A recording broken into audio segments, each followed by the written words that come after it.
It's the beginning of the school year 2019 to 20, and I'm delighted to be at Three Bridges Primary School in Southall to interview Jeremy Hannay, the head teacher. Jeremy's kindly offered to tell us how at Three Bridges he's rejected much of the conventional wisdom of how to lead a school and relate to his staff. So I'd like to just start by asking you, Jeremy, how would you describe Three Bridges to people who haven't visited the school? It's a very good question. How would I describe it? I guess the truth is I probably wouldn't describe it any differently than most head teachers describe their schools. I would say it's a school that is academically rich. I think that the children come away from our school, being able to do the core skills, reading, writing, and solving problems quite strongly. But I would also say that there is a much larger part to what we do here. A big part of our curriculum is around adventure. The children here are not just learning to read, write, and solve problems. They're canoeing and kayaking, learn teamwork and resilience and self-direction. They have a forest school, so that they're learning to build fires and use handheld tools. But I think at the core of all of this, there's lots of things that we can say as head teachers about our schools. The great things, the things we're working on. And I can recite to you my school development plan or my self-evaluation of how I think things are going.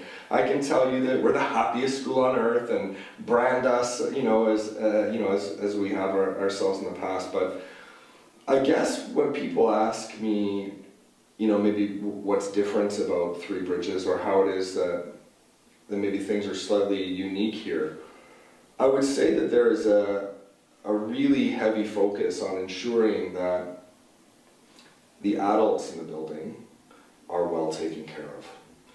And that goes against the grain, I think, of some of my colleagues perhaps, because lots of my colleagues are saying, we've got to put pupils first, put the children first, that's got to be at the center of all decision making. And I don't want anyone to think that that's what I'm suggesting is a counter to that message. My belief and my experience is that I guess it's simply put like this. There is no pupil well-being, there is no pupil achievement, there is no pupil collaboration, there is no pupil collective responsibility, there is no pupil anything until the adults have experienced that first. I think to me, it's quite a simple equation. If we're not putting our adults in a soil that is nutrient-rich, that will allow them to flourish into whomever they want to be as an educator, they have no chance of doing that effectively and sustainably in a classroom with children. Because sometimes, very often as a child, you have to watch somebody love something before you can learn to love it yourself, like they're showing you the way. And that is an ingredient, that is a nutrient that gets overlooked in many schools, that we need to make sure as leaders that we take care of the people who take care of our people. It's a crucial element. So it reminds me of a Richard Branson saying that employees don't look after the clients, they look after their employees, and the employees look after the clients. Yeah, I think it's quite a similar philosophy.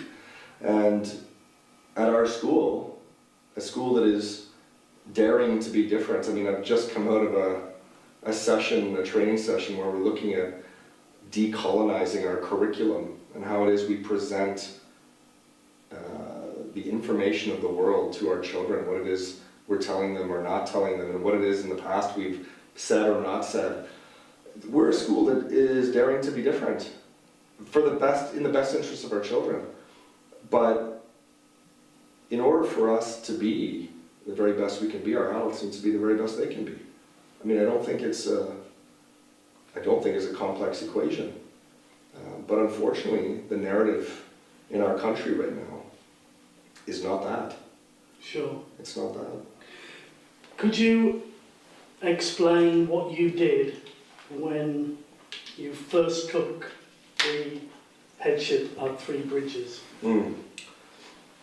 Well, I've been at Three Bridges for 8 years. I've been here quite a long time, and I've had a number of different roles at the school.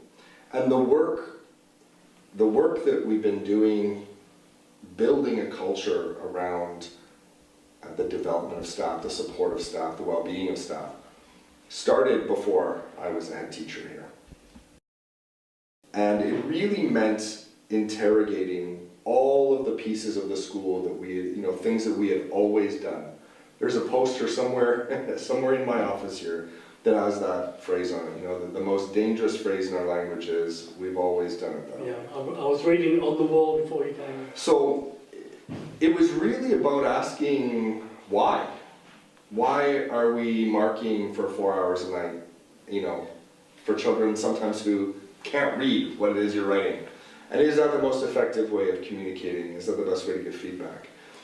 We looked at collective responsibility and collaborative design. So taking care of the instructional program. When I started at Three Bridges, the achievement of the children was not great. It was poor. And there were lots of reasons for that at the time. I think that there wasn't a lot of consistency or rigor around the instructional program. It hadn't been clearly disseminated or collaboratively decided. So it was really about taking the bits and pieces that I thought would get the monkeys off of our back and dealing with those things first. So we redesigned, as a collaborative, our instructional programs. And what I mean by that is that I think the school was used to someone coming in and saying, "We're going to do this, and I'll be in next week to check that you're doing it, and then I'm going to take a look at your books and you're planning to make sure it's to the standard I want, and then that's how I'm going to know you're doing it." And I grew up in a system that does not behave that way, and understand that if you want long-term sustainable impact, you can't treat people that way. So I guess those were the first changes. It was really about interrogating how it was we were going to change. Was it going to be through management practices, or was it going to be through leadership? And that is, I think, for me, that's something that it has become a real challenge in our system in the last decade, that we are dressing up management as leadership, and it's not. So monitoring and scrutinizing and holding people to account and observing lessons and grading things, scrutinizing books, scrutinizing planning, making people submit things a week in advance, all of that sort of stuff, those are management practices. And I'm not suggesting that there is no place for management in schools. Management helps systems run effectively, organizations run smoothly. But we can't dress it up as leadership, because it's not. It's a part of effective leadership, but it is not the whole piece. And so I think what I tried to do was build our social capital, really put teachers in situations where they were talking effectively and directly about learners and learning, so that it wasn't just meaningless meetings, they were purposeful, and that the decisions that they were making in those meetings about instruction, they were immediately putting into practice, and then they had an opportunity to come back and say whether or not it was working. And so that's how we constructed our instructional programs.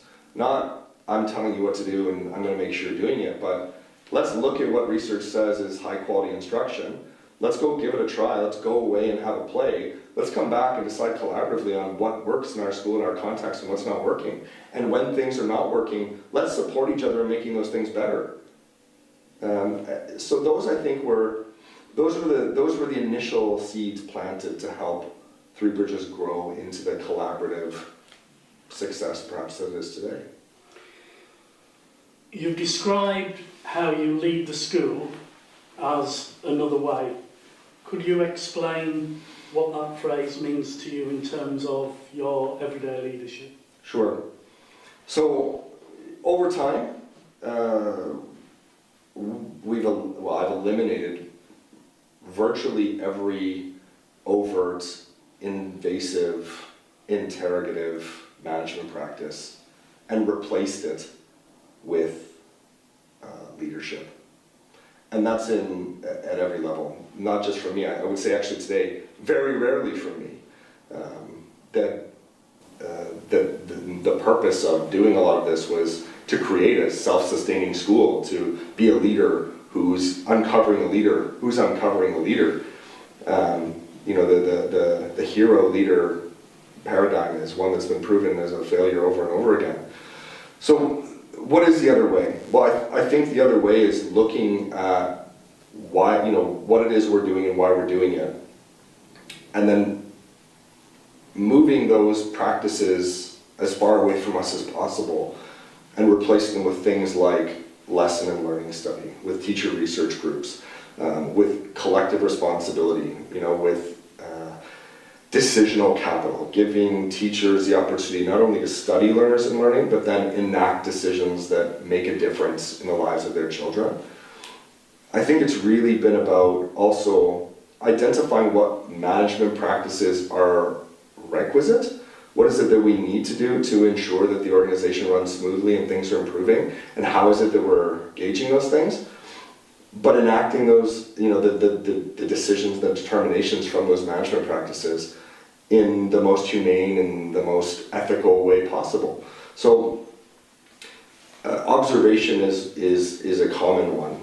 So you hear of schools where teachers are being observed, you know, 6 times a year. They're being given a feedback sheet that's coming from someone who is hierarchically above them. And when you ask why that is, why is it that you're observing teachers, often people say, well, it's about consistencies, or it's about practice. We want to make sure that the practice is good enough. Or it's about compliance. We want to make sure they're doing what we've said is best practice in our school. And I don't think anybody would argue that there's a problem with having consistencies in a school. I think most teachers would say that that's a positive thing. I don't think that there would be teachers who would say that high quality practice is something that's a bad thing. I think all teachers inherently want to be their very, very best. So leadership, I think, is at its heart about influence. So if what we want are consistencies, or we want high quality practice, or we want professional people who are growing to be better professionals than they were last week or last month or last year, then it's really about asking, well, under what conditions can we facilitate that happening without putting them under pressure, without making it high stakes, without making them feel like there's a gun to their head? How can we put them in the right soil? So at Three Bridges, those are the kinds of questions that we asked ourselves.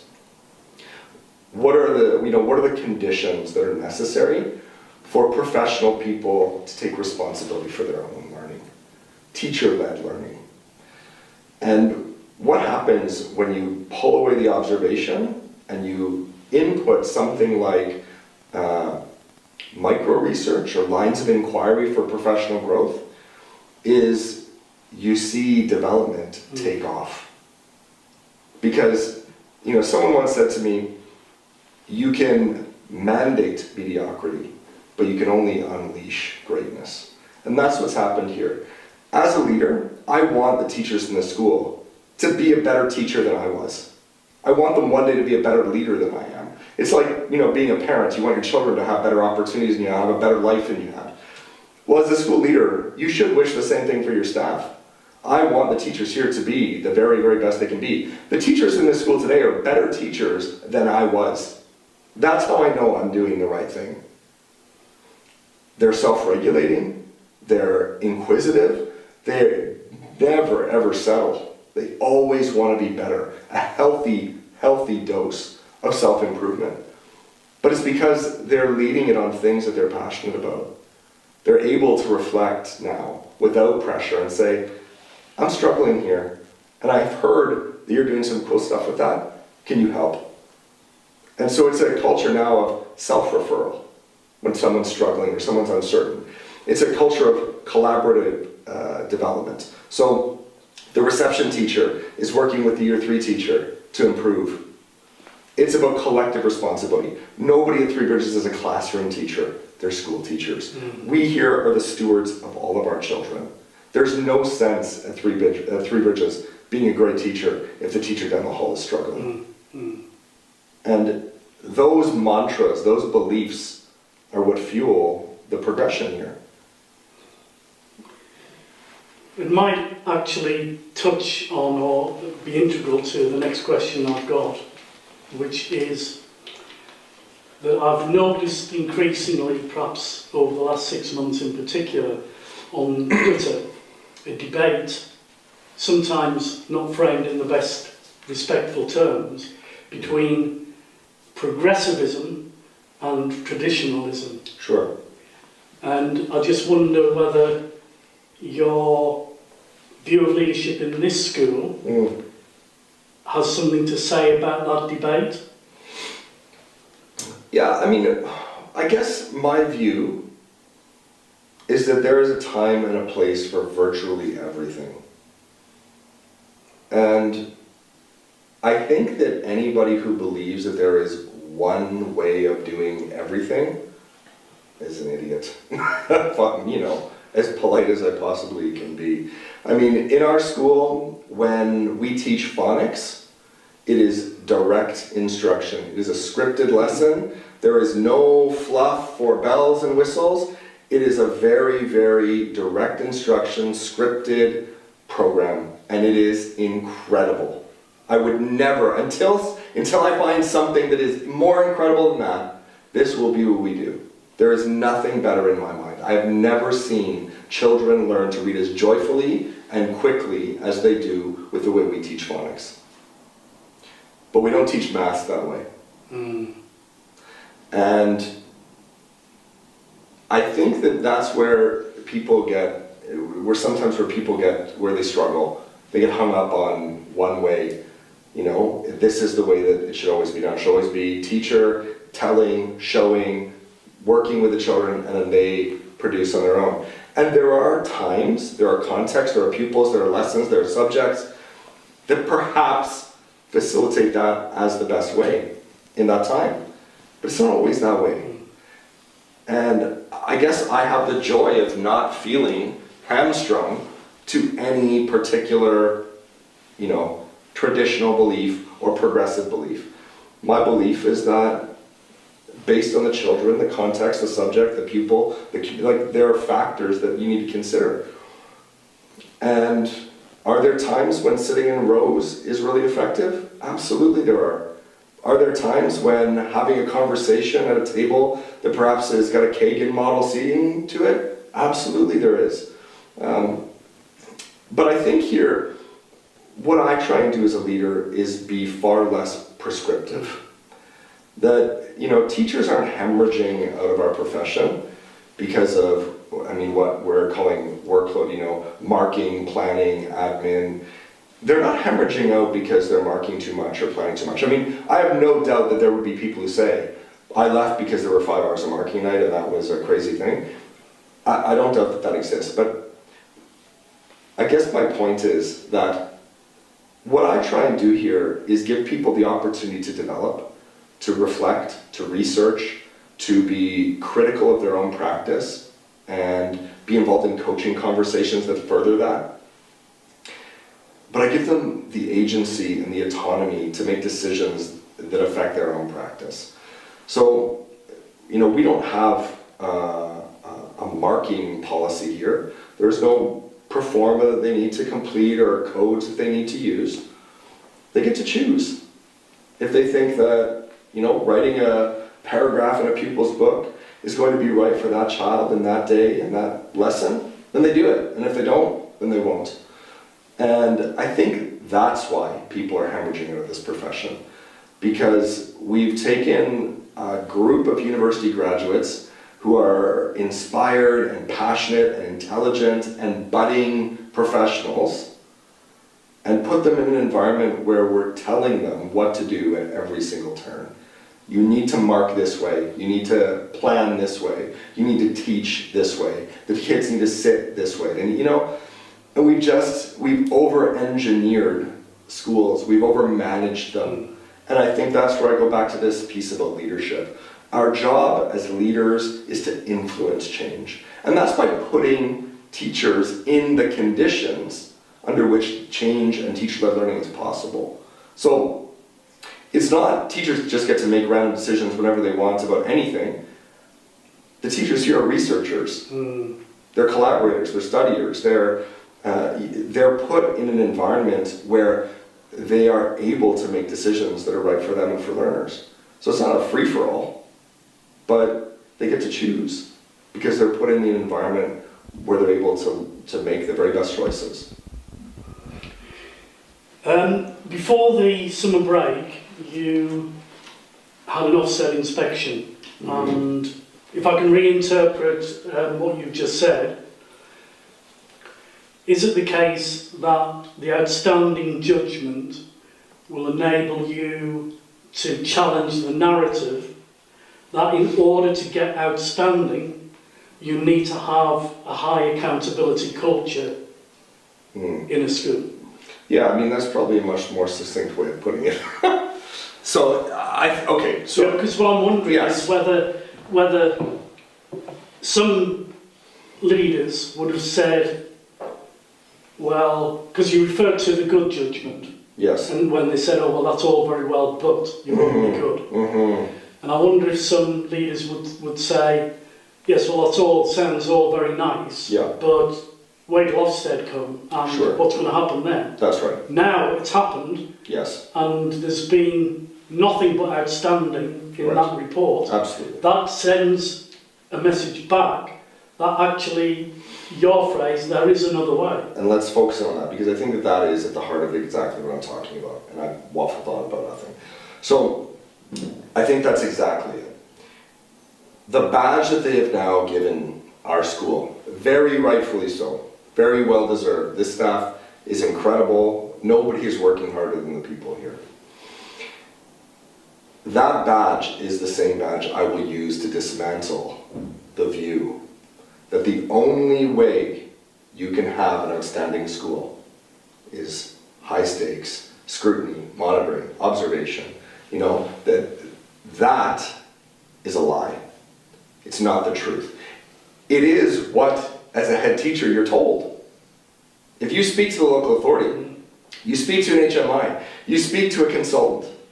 If you're a new head teacher, if you're a head teacher that's experienced in a school that's good, they're telling you, this is how you gain an outstanding rating.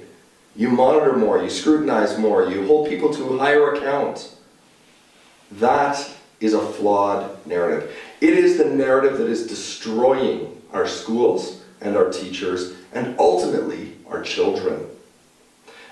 And that is the narrative that I'm going to dismantle. And it started when I first came to this country. You know, as an immigrant from Canada, came here, and what I was told in the very first part of my time here was, listen, Jeremy, if you don't like the way we do things here, fuck off back to Canada. Whoa. And then the narrative, you know, shifts to, listen, you're going to have one of two types of schools, Jeremy. You can have a happy school. You know, you can treat your staff well, give them freedom, be a little bit lax with them, but you're never going to get the results. You need to monitor, you need to scrutinize. That's what's going to tip them over the edge. Or you can run a tight ship. You can monitor, scrutinize, push, pull. You can hold everybody to a high account. Pupil progress meetings every 6 weeks, observations every 6 weeks, constant feedback. That's how they grow. That's how you get an outstanding school. So you can run a happy school, but it's not going to be Ofsted successful. Or you can run a school like this, and you will get the badge you need, and life will be good for you. And that, I mean, not only is it a lie, not only is it completely untrue, the reverse is true. That while you may get recognized with a badge from Ofsted because you behaved that way, I guess what people are not seeing, because it's very challenging to see because it's been this way for so long, it's the opportunity cost. What we're not seeing is who our professionals can become when they're not constantly monitored, measured, and scrutinized. When people have a gun to their head, they behave strangely. They make rash decisions. They panic. They're filled with anxiety, stress, fear. You're not making good decisions then. You're not flourishing. You're not growing into the very best version of yourself. You're definitely not helping other people do that. And so what I'm suggesting is that there is a better way. That you can get the fancy badge if that matters to you. But you can actually grow better teachers, better leaders, and ultimately might have a much stronger experience for the children. And I think as a school now, that's what we're talking about. We're talking about curriculum, and we have been for a number of years. But it comes in many forms, and I think what happens is in schools that are very compliance-oriented, very militaristic, very much about scrutiny and observation, curriculum to them is content. What is it that we're specifically teaching and when? And that is a part of curriculum building. But there's a much bigger piece to it than that. And that is about the hidden curriculum. And when I say hidden curriculum, I mean a number of things. But the things that I think are important right now are, what is the pedagogy? And how does the pedagogy align with your curriculum? Because at our school, we're talking about global citizenship. We're talking about sustainable development, social justice and equity, power and governance. Themes that are bold, propelling our children into the 21st century. But if your pedagogy is, I'm the fountain of knowledge at the front of the classroom, and you are a receptacle to be filled, how does that align with equality? How does that align with social justice? I mean, that's where I think I lose track. And if our teachers, if in a school we want children collaborating, we want children connecting, we want children inquiring, we want them to see the relationship between themselves and the professional in the presence of knowledge as one that is not hierarchical, but horizontal, where that exchange is learners learning and learners teaching, and teachers learning and teachers teaching. If that's what we're trying to do, surely our adults have to be in that same environment first. They must be exposed to those same principles, those same practices, that same leadership pedagogy as we want the children to experience. And you cannot have that in a system that is very, very much compliance oriented. You can't. It's not possible. If you... Losing my voice. No problem. If you had one piece of advice that you could give a head teacher coming into a new school, Yeah. what would that advice be? Disrupt. Be a positive disruptor. I wish I made that up. That's jazz and pafar. Oh, right, yeah. But that be it, just because everybody else is doing it, just because you've been told by somebody that this is the way that it has to be, it's the only way. Disrupt. Be a positive disruptor. Be somebody who is looking for solutions that aren't immediately apparent. Dig more deeply. Think about the wider picture. Think about the long look. But disrupt. And last question. So project into, say, 3 years' time, where would you like Three Bridges to be in 3 years' time? Oh. Well, I think ultimately I would like Three Bridges to be a beacon of hope. And I want Three Bridges to be, along with some other really, really incredible schools, leading the revolution in schools in this country. Not on any level, that we should be kind of colonial and copied. That this is, Three Bridges because of a number of factors. This community is incredible. The people here are amazing. The staff here are unique and developed in their own ways. You could never recreate Three Bridges anywhere else. But that doesn't mean that there isn't a piece of music here that can be played somewhere else. That, you know, I think that for me is why I stay. I mean, it would be easy to go back to Ontario, be the principal of a school about the same size as this, in the Ontario system where there's no Ofsted, there's no SATs, there's no high stakes accountability, there's no nonsense, professionals are respected and paid well, cost of living is lower, like there's a lot of factors, you know, pension is earlier, there's a lot of factors to draw you back. But this is why I stay. Because I believe that Three Bridges has found a number of steps in the right direction. And we are learning all the time from other schools as well about more steps in that direction. But Three Bridges is going to lead a revolution. It is going to be the school that we're going to look back on in 20, 30 years and say, that's one of the places where this started. You know, that the environment that we have in schools today is as a result of the work that was going on 25 years ago at Three Bridges, when they said there was another way.